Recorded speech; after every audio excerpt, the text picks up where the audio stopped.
everyone, and welcome to the Remote Work Summit. On the panel now, we have Nora Dunn, the founder of the professional Hobo. She has some really interesting piece of advice if you're a digital nomad, a freelancer, or an entrepreneur who's planning to travel and work at the same time. Nora herself has been traveling full-time for the last 12 years, and through her website, she helps people travel in a financially sustainable manner. Welcome to the summit, Thank you Nora. very much. It's a pleasure to be here.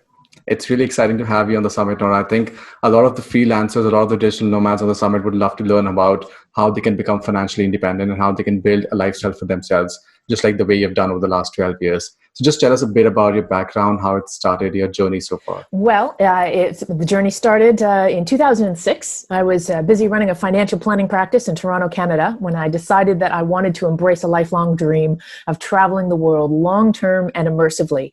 And it was something that I realized I couldn't accomplish just by taking vacations every year. So I very unconventionally at the time, I sold everything I owned and I took off. I didn't know what I would do, where I would go, how I would earn money, or even how long my travels would last. So I'm as surprised as the next person to say that I traveled full-time for 12 years. Very shortly into my travels, I found ways to make money as a digital nomad. Terms like digital nomad, of course, didn't even exist at the time, but here we are. So I carved out a career as a digital nomad, being as a travel blogger, vlogger, and freelance writer. I traveled full-time for 12 years. And then I actually returned to Toronto. I got a home base there, but I continued to travel for about half of every year. And as such, I continue to be a digital nomad. That's amazing, Nora. I think I haven't met someone who's been traveling full time for almost 12 years now. And you still continue doing that for half a year. That's truly amazing. You said something about traveling in an immersive manner. What does that mean? What is immersive travel? Per se. So for me, the idea of travel was less so to pass through a place and more so to experience living in a place. I wanted to break bread around dinner tables around the world. I wanted to crack the cultural code of various places. I wanted to understand how people think. What are the going, issues? How do the children play? What do people talk about around the dinner table? And how do people live their lives?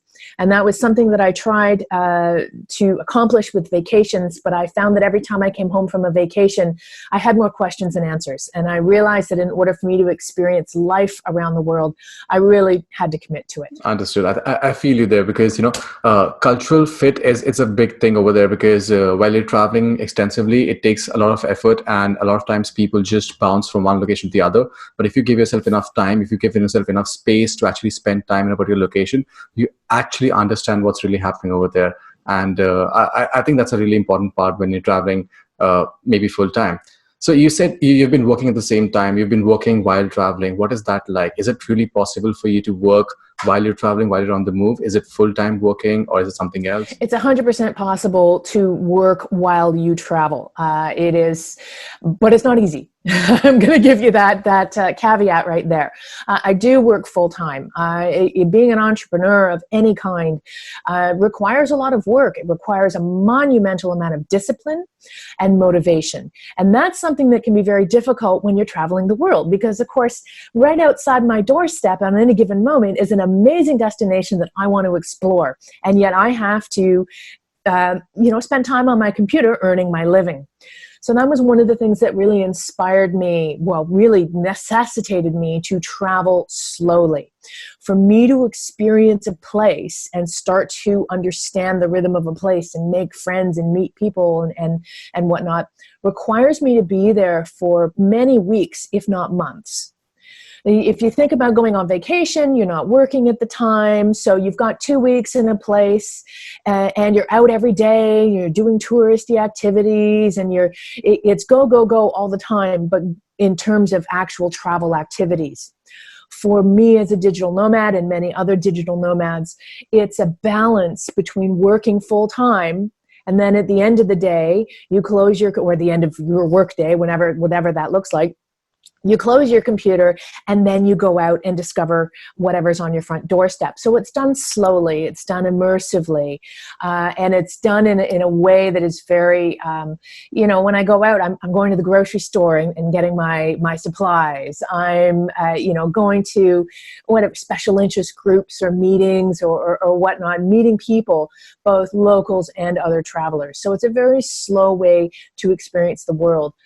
But also, too, I think it's important to note in terms of this lifestyle, travel, just the sheer mechanics of traveling, choosing a destination, researching that place, booking your flights, figuring out where you're going to stay, and then once you arrive, figuring out how to live and how to survive in that place, that takes a monumental amount of time and energy. And the faster you travel, something's going to suffer. It's either going to be your online work or it's going to be your experience of that destination. So for me, a bare minimum of 1 month in a location is required, but ideally I spend a few months in a location. And that depends on the place. It also depends on the cost of living there and, on visas and whatnot. But in a few cases, I stayed anywhere between 6 months and 2 years in certain locations and used them as bases for further exploration. That's long. 2 years in a particular location. I think that's almost like living over there permanently and not just traveling. Well, it was a great experience of being able to say that I was to have that home base. And I rail a little bit you're not traveling, and it's like, well, no.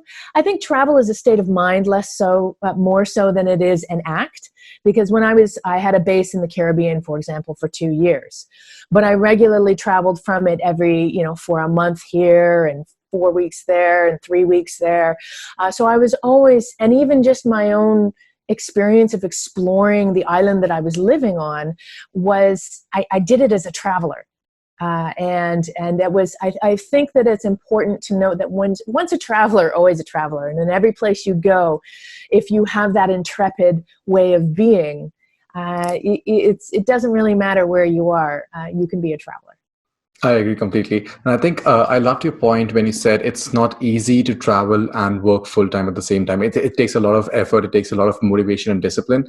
And the way to do that is to travel slowly. But I want to talk more about the discipline and the motivation part. Do you think that you can share any tips with us, any strategies, anything that you have personally been through, any problems that people might face? So anyone who's starting off today, anyone who's trying to travel and work at the same time, what could be the problems or challenges that they might face, especially in terms of motivation and discipline, so that they can stay on track with their work? Anything that you can share with us on that? The secret, the only way really that I can succeed is with a routine. I swear by my routine. I've been able to identify for myself what time of day I'm generally most productive. And for me, that tends to be mornings. So I have a pretty specific morning routine, which includes, exercise and health and eating a healthy breakfast. And then that gets me set up to have some really productive work time. So for me, that's a really good thing. For other people, they like to work late at night. And this also depends sometimes on the location you are, what time zone you're in. If your work requires you to liaise with people in other places in the world, then obviously you will be forced to work at specific times of day. So depending on your situation, for me, I think survival as a digital nomad depends on having a routine that works for you and sticking to it.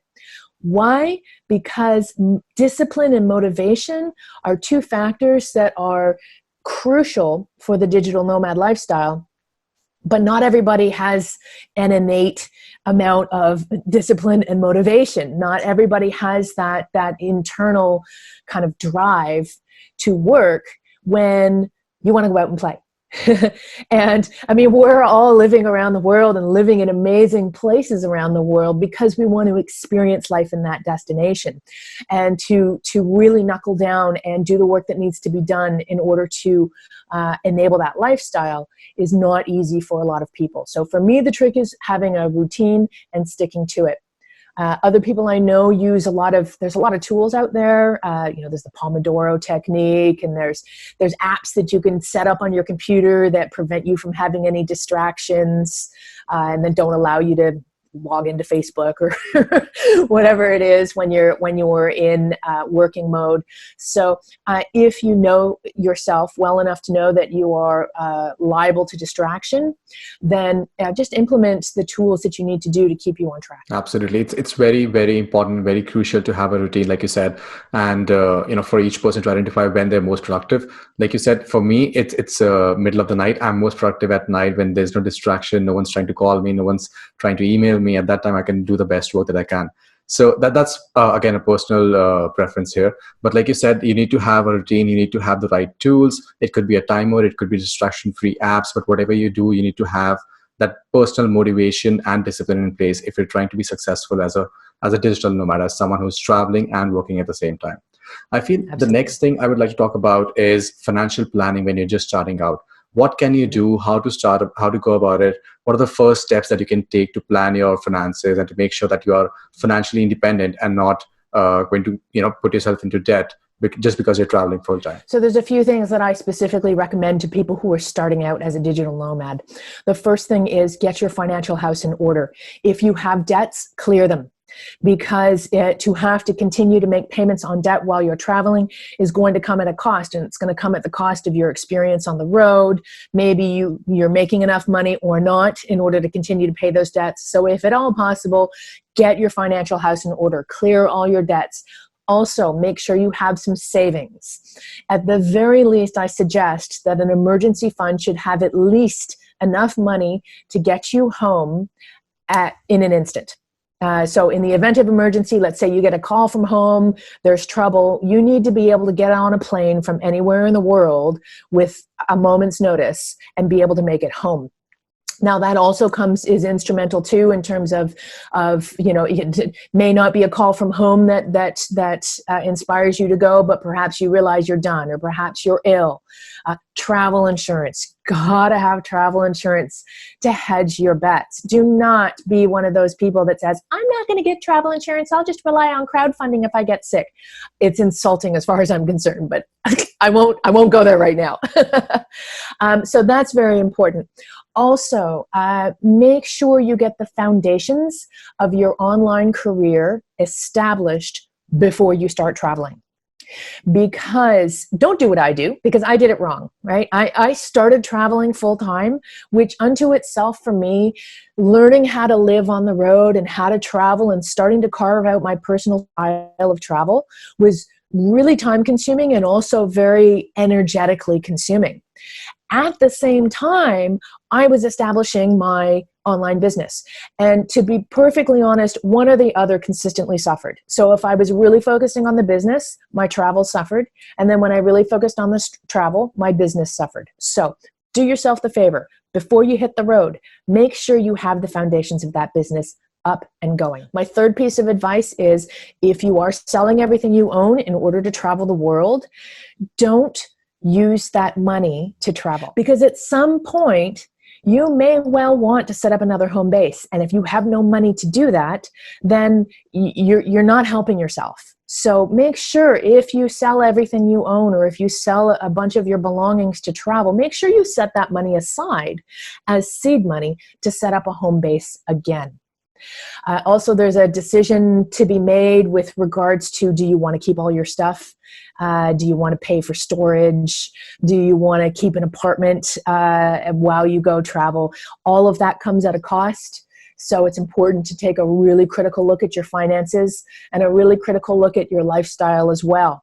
If there's a chance that you're not going to come back to that place, then it doesn't make sense to put all your stuff in storage and pay a monthly storage bill just to realize that you want to live somewhere else anyway. And you have to pull out all that stuff out of storage. Almost everybody I know who have put their stuff in storage have returned to the stuff years later and asked themselves why they kept it at all. So it's a difficult but a cathartic process to get rid of your belongings. And it's not easy, but I found it was definitely helpful to help me embrace the process of living on the road. Thanks, Nora. I think that's a really valuable piece of information that you shared over there. I'll just quickly recap everything that you said, just so people who missed out can make sure that they can take note of it. So among the different tips that you shared, make sure that you clear all your debts before you start traveling full time. make sure that you have sufficient savings in place, ensure that you have an emergency fund that can get you back home no matter what the reason is, but you should have something in place. Get travel insurance for sure. Never skip on that no matter what the reason. Make sure that you have a strong foundation of your online career or your job or your business, whatever it is that you're trying to do.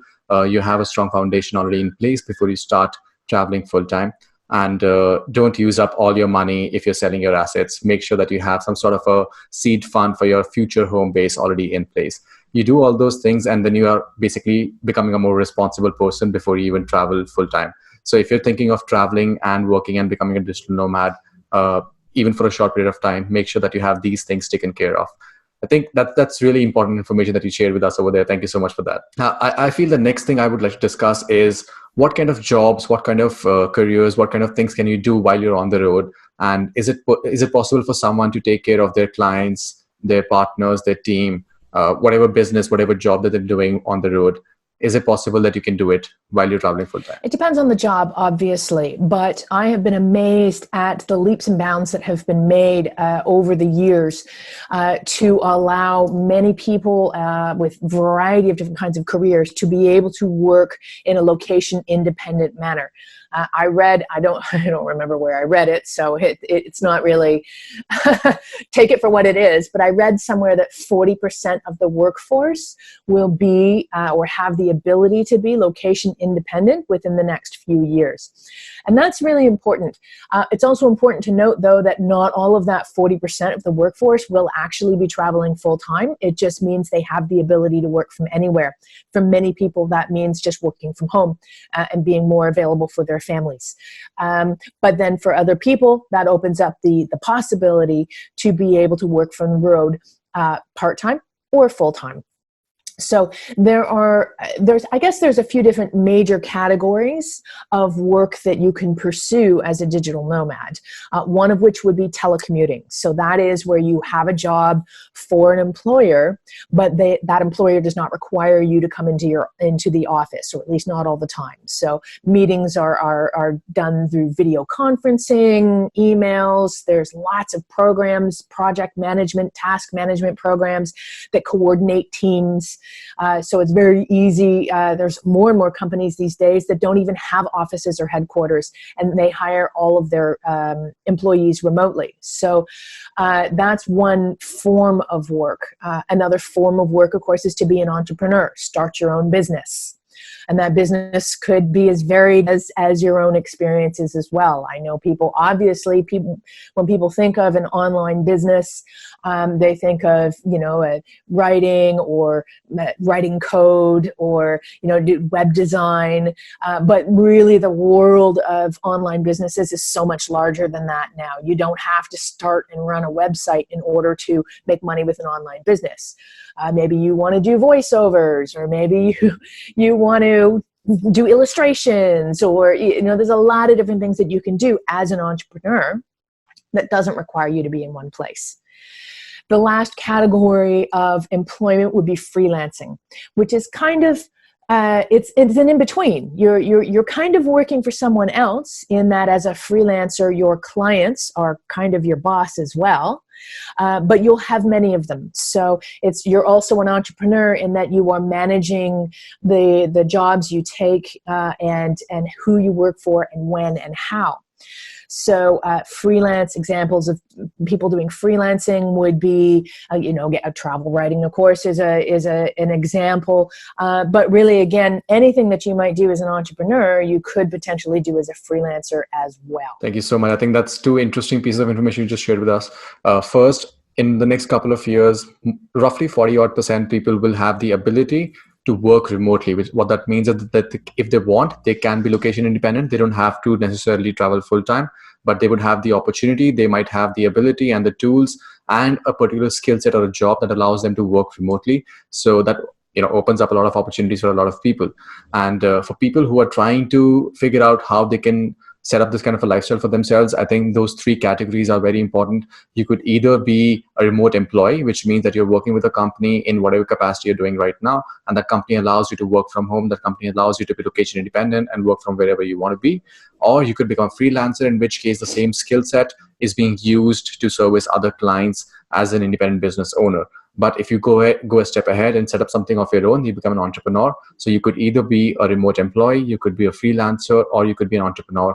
And those are the three avenues that you have to ensure that you have something that allows you to travel and work from wherever you want to. You don't have to necessarily work or travel full time, but you can be location independent if you're following these three different categories of employments. So that's interesting. I feel we should talk a bit more about productivity when you're working from home or wherever it is that you are, because in the absence of a traditional office setup where you don't have a table, meeting rooms, and people looking over you all the time, how can you ensure that you continue to be productive, whether that's as a freelancer, entrepreneur, or as a remote employee? How do you ensure that you stay productive throughout the day when you're working from home or working from anywhere in the world? That is very important, and that is something that I didn't realize in the beginning was as important as it is. And you can boil it down to ergonomics. And if you don't have a proper workspace set up, you're not likely to be as productive as you could be. And if that workspace is not ergonomically appropriate, you can actually run into bigger trouble. So I was volunteering in Hawaii very early on in my travels, and I didn't have a proper workspace. So really my workspace was, I was kind of sitting on the floor with my computer on the bed, and it wasn't good for my back. It wasn't good for my eyes. It was just an awful setup. And I ended up throwing out my back. And during the week and a half that I spent basically paralyzed in bed, I couldn't work. So it came at a great cost, not having a proper workspace. The other thing that I find personally important is with having a proper workspace is that it is a dedicated workspace. So when you are sitting in that chair with your computer in that area of whatever your living space is, that is for work. And when you sit there, you are working and you're not doing anything else. And when you are living and working in the same space, it's really important to have that very specific workspace. And that way you can turn it on and you can turn it off. Because for some people, it's very difficult to stop working. I'm one of these people. So if I'm working in my living space, then those lines become so blurred that I'm not able to differentiate when I'm on the clock and when I'm off the clock. So that is important. If you don't have that in your personal living space, and I try to make sure that wherever I go, I have that. But if for whatever reason you just cannot have that or set that up, you could explore co-working. So there's a lot of co-working spaces around the world these days that is basically like you're paying for an office space. And it's a communal office space. It's usually a great opportunity to network and there's social opportunities with other people who are working remotely themselves. And it's a double-edged sword because it does give you the ability, if you know for yourself you're not the sort of person that has the discipline to work from home, then a co-working space could provide you with that dedicated workspace to get things done. And I know people who use co-working spaces and they say it's some of the most productive work they do, but it comes at a cost. Co-working spaces, depending on where you are in the world, are not cheap. And in fact, even in places where the cost of living is really inexpensive, I find co-working spaces to be a little expensive for my tastes. And myself, I had many years in the workforce before I started traveling full-time. Not everybody has this frame of reference, but I used to work in a cubicle. I didn't like it. So the whole idea of traveling the world and paying for a cubicle just blew my mind. That said, life on the road can be lonely, and it can be a really good work and social and networking opportunity to join a co-working space. So definitely try it out, see if it's a good fit for you. I agree completely. I think that's a very valuable piece of information for us. Like you said, ergonomics of your workstation are the key here to ensuring your good productivity throughout the year, throughout the time that you're traveling or working from home or wherever it is. It needs to be it needs to be a dedicated workstation. It could be in your house, it could be wherever you are, or it could be a co-working space, which of course is a personal choice. It comes with a cost, but it also offers you the option of networking, of meeting other people, of socializing, because like you said, loneliness is a big component and it does lead to a lot of problems with a lot of people who are working from home throughout the year. So it's important to get out, to meet people, to find other events you can be a part of, and probably just make your work a more social experience. So that's pretty interesting. I think so. Nora, any interesting experience or story you could share with us from all your years of traveling? Anything that could, probably excite a lot of people who are watching this interview right now? Absolutely. I think probably the biggest surprise that I experienced when I started traveling the world full time was that actually my cost of full time travel was significantly less than I actually ever paid to live in one place. And that was a huge surprise to me. But I only later realized the extent to which I was able to save money, because when I started traveling, I was getting my accommodation for free. And accommodation is, when you travel the world, it's going to be your largest expense, is having a place to stay. And for me, I actually discovered all these different ways to get free accommodation around the world. And not only was it obviously financially beneficial for me, but depending on the gig, it was also very beneficial for me from a culturally immersive standpoint, from a social standpoint. And over the years, I experimented with different ways to get free accommodation. The first way that was through volunteering, which was really exciting, because I was basically, you work for, the gigs are very different, anything from 10 to 30 hours a week, and you get a free place to stay and sometimes meals as well. Obviously, immediately living locally, you're plugged into a local situation. Often there are other international volunteers there as well, so it's also a broadening experience for meeting people. However, I did also discover pretty early on that there was a little bit of conflict between the hours required to volunteer and trade for accommodation and the hours required to set up my business. And that was one of those times where I felt that one was always coming at the expense of the other. So that was when I discovered house sitting. So there you can house sit basically people who go on vacation, but they need someone to take care of their home, possibly their pets, maybe their plants. It's, the gigs vary extraordinarily so. And it can be anything from a few days to a few months to even a few years, where you have a free place to stay and you get to enjoy all the comforts of home, except it's somebody else's home. So that actually that goes hand in hand very well with the location independent lifestyle, because you have the home space to work in. And again, from a travel and a cultural perspective, it's a unique experience to live as a local would live in a local's home in various locations around the world. I've also lived on boats. I lived on boats in that how many boats was I on? I think it was about 5 boats spanning 3 countries in the Caribbean without a night on land for 3 months. So that was really a very interesting way of experiencing the world from the water. There's also hospitality exchanges. Couch surfing is a common example of hospitality exchange. That's great, but it's great for short periods of time, a couple of days here and a couple of days there. I will note, I meant to say this a little bit earlier, when you're staying with other people, it can be very difficult to get your work done. Because in my experience, when I stay with people, if they're used to hosting travelers, they're used to those travelers being on vacation. And so when I show up and I don't have time to go out and explore my destination all day, every day, my hosts often find that surprising. Or they don't understand the necessity to concentrate on work. And every time they interrupt me, even if it's a very benign interruption, like, would you like a coffee? Every time I'm interrupted, my productivity halts and I have to kind of take a few steps back and move forward again. So I really enjoy hospitality exchanges, but when I do them for short periods of time and I don't expect to get a lot of work done. Interesting. And then if you have a home to exchange, home exchanges are the last form of free accommodation that you can get. Now, I go into all of these 5 forms of free accommodation, how to get them, how to get the gigs, how to make yourself in demand for these things, and also how to balance working as a digital nomad plus having these forms of free accommodation in a book that I wrote that's called How to Get Free Accommodation Around the World. And you can find that on my website, which is theprofessionalhobo.com. Perfect. Thank you so much. I think that concept of house sitting is something I've never heard before, and I'm definitely going to go to your website and check out the book that you mentioned, How to Get Free Accommodation.